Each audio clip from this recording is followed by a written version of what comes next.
6 ಜನ ಸದಸ್ಯರು ಯಾರ್ರಿ ಅನ್ಯಾಯ ಆಗಿದೆ. ನಿನ್ನೆ ರೀ 5-6 ಜನ ಸದಸ್ಯರು ಅಲ್ಲಲ್ಲ ಈಗ ಮೊದಲಿಂದ ನಮ್ಮವ್ರು 7 ಜನ ಚುನಾಯಿತ ನಮ್ಮ ಕಡೆಯಿಂದ ಇರ್ತಿದ್ರು ಅದು. ಸೊ ಆದ್ಮೇಲೆ ಆ ಥರ ಏನೂ ನೋಡ್ರಿ ಈಗ ಹೇಳ್ತಾರೆ ಎಲ್ಲರೂ, ನಾವು ಇಷ್ಟೆಲ್ಲ 10 ವರ್ಷ ಇದ್ರು ಯಾರಿಗೂ ಒಬ್ರಿಗೆ ಲೋನ್ ಕೊಡ್ರಿ ಮತ್ತೊಂದು ಇನ್ಫ್ಲೂಯೆನ್ಸ್ ಏನೂ ಮಾಡೋಕ್ಕೆ ಹೋಗಿಲ್ಲ. ಮೊನ್ನೆ ಸೌಭಾಗ್ಯ ಲಕ್ಷ್ಮಿ ಬಂದಾಗ ಅದಕ್ಕೆ ನಿಮ್ಗೆ ಸ್ಪಷ್ಟ ಹೆಣ್ಣು ಎಲ್ಲರೂ 160 ಕೋಟಿ 160 ಕೋಟಿ ಅಲ್ಲಪ್ಪ, 80 ಕೋಟಿ Belagavi D C C bank, 80 ಕೋಟಿ Kolhapur D C C bank ಕೂಡಿ 160 ಕೋಟಿ ಕೊಟ್ಟಿದ್ವಿ.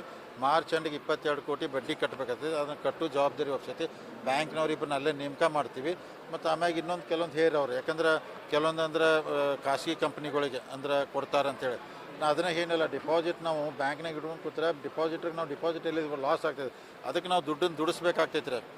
ಕೆಲವೊಂದು ಅಂದರೆ ಇನ್ಫ್ರಾಸ್ಟ್ರಕ್ಚರ್ ಕಂಪ್ನಿಗೋ ಮತ್ತೊಂದು ಎಲ್ಲ ಪ್ರೈವೇಟ್ ಕಂಪ್ನಿಗೆ ಅನಿವಾರ್ಯವಾಗಿ ಚಲೋ ಸ್ಟ್ರಾಂಗ್ ಇದ್ದದ್ದು.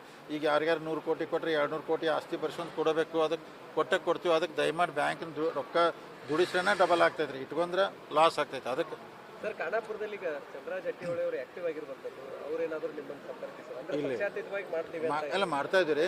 ನಾ ಏನಿಲ್ಲ, ನಮಗೇನು ಅವ್ರು ಸಂಪರ್ಕ ಮಾಡಿಲ್ಲ ರೀ. ನಮ್ಮ ಕ್ಯಾಂಡಿಡೇಟ್ ಅರವಿಂದ್ ಪಾಟೀಲ್ ಅದಾರ, ಅವ್ರು ಮಾಡಕತ್ತಾರೆ ರೀ. ಆಚೆ ಕಡೆ ಮತ್ತು ಯಾರು ನಿಲ್ತಾರೋ ಏನು ಮಾಡ್ತಾರೆ. ರಾಮದುರ್ಗ ನಮ್ಮ ಕ್ಯಾಂಡಿಡೇಟ್ ಈಗಾಗಲೇ ಒಂದು ಸ್ವಲ್ಪ ಹೋಗೆಲ್ಲ ಮೀಟಿಂಗ್ ಮಾಡಿ ಬಂದಿದ್ದು ರೀ. ಅಶೋಕ್ ಪಟ್ಟಣ್ ಅವರು ಕೂಡ ತಾನೇ ಅವರು ಈಗ ಅವರು ನಿಲ್ತಾರಂತ ಸುದ್ದಿ ಇದ್ದಾರೆ. ಸೊ ನಮ್ಮ ಕ್ಯಾಂಡಿಡೇಟ್ ನಾವು ಆಗಸ್ಟಲ್ಲಿ ಹೇಳ್ತೀವಿ ನಾವು ರೀ. ನಮ್ಮ ಕ್ಯಾಂಡಿಡೇಟ್ ವಿಶೇಷವಾಗಿ MLA-ಗಳು ಭಾಳ ಜನ ನಿಲ್ಲಕ್ಕೆ ರೆಡಿ ಆಗಿದ್ದಾರೆ. ಅವ್ರನ್ನ ಮನವೊಲಿಸಿ MLA-ಗಳು ಹೆಂಗೆ ಮನವೊಲಿಸೋರು ನೀವು ರೀ ಅಲ್ರಿ. ಸರ್ MLA-ಗಳು ಈ ಕಡೆ ಒಲವು ತೋರಿಸ್ತಾರೆ. ಏನಾದರೂ ಅನುದಾನ ಈಗ DCC ಬ್ಯಾಂಕ್ ರೀ ಮಾಂತೇಶ್ ಒಂದು 30 ವರ್ಷದಿಂದ ಇವರು ಅದಾರ ರೀ. ಏನು ವಿಶೇಷ ಅವ್ರನ್ನೇ ಕೇಳಿಬಿಡ್ರಿ, ನನಗೆ ಗೊತ್ತಾಗುತ್ತೆ ಎಲ್ಲರೂ ಯಾಕೆ ನಿಲ್ಲಕ್ಕೆ ಓಡಾಡತ್ತಾರೋ ಏನೋ ತಿಳೋ. ಚಿಕ್ಕೋಡಿಗೆ ರೀ ಎಲ್ಲ ಈ ಅಂದರೆ ಯಾಕೆ ಈಗ ನೋಡ್ರಿ ನಮ್ಮಲ್ಲೆಲ್ಲ ನಾವು ನಮ್ಮ ಸೆಕೆಂಡ್ ಲೈನ್ ಲೀಡ್ರ್ಗಳಿಗೆಲ್ಲ ಬೆಳೆಸಿ ಅವರಿಗೆಲ್ಲ ಅವಕಾಶ ಕೊಡ್ತಿದ್ವಿ ರೀ.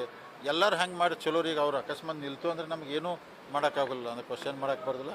ಅವ್ರು ಡಿಸಿಷನ್ ಬಿಟ್ಟಿದ್ದಾರೆ. MLA-ಗಳು ಎಲ್ಲರೂ ಅವಾಗ ಹೆಂಗೆ ಕಾಂಪ್ರಮೈಸ್ ಆಗ್ತೀರಿ ಅನ್ನುವಂಥದ್ದು ಯಾವ ಜಾರಕಿಹೊಳಿ ಅವ್ರ ಮಾರ್ಗದರ್ಶನದಲ್ಲಿ ಹೋಗ್ತಾ ಇದ್ದೀರಿ ಅನ್ನುವಂಥದ್ದು. ಈಗ ರಾಮದುರ್ಗದಲ್ಲಿ ಅಥವಾ ಖಾನಾಪುರದಲ್ಲಿ ಏನಾದರೂ ಕಾಂಗ್ರೆಸ್ ಅವರ ಅಭ್ಯರ್ಥಿಗಳು ಆಗ್ಬಿಟ್ರೆ ಸೊ ಅವಾಗ ನಿಮ್ಗೆ ಹೆಂಗೆ? ಅಲ್ಲಲ್ಲ ಈಗ ನೋಡಿ ಅವರೆಲ್ಲ ಲೀಡರ್ಸ್ ಅದಾಗ ಇಲೆಕ್ಷನ್ ಮಾಡತ್ತವ್ರೆ. ನನ್ನ ವಿಶೇಷ ಗಮನಕ್ಕೆ ಅಂದ್ರೆ ಇಲ್ಲಿ ತಗ ಪಾರ್ಟಿ ಮ್ಯಾಗ ಹೋಗೋದಿಲ್ಲ ರೀ.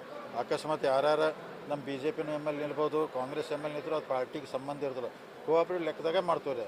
ಅಲ್ಲಿ ಎಲ್ಲರೂ ಕೂಡ ಯಾವ ಕ್ಯಾಂಡಿಡೇಟ್ ನಿರ್ಣಯ ಮಾಡ್ತಾರಲ್ಲ ಅವರಿಗೆ ಎಲ್ಲರೂ ಕೂಡ ಸಹಕಾರ ಕೊಡ್ತಾರೆ.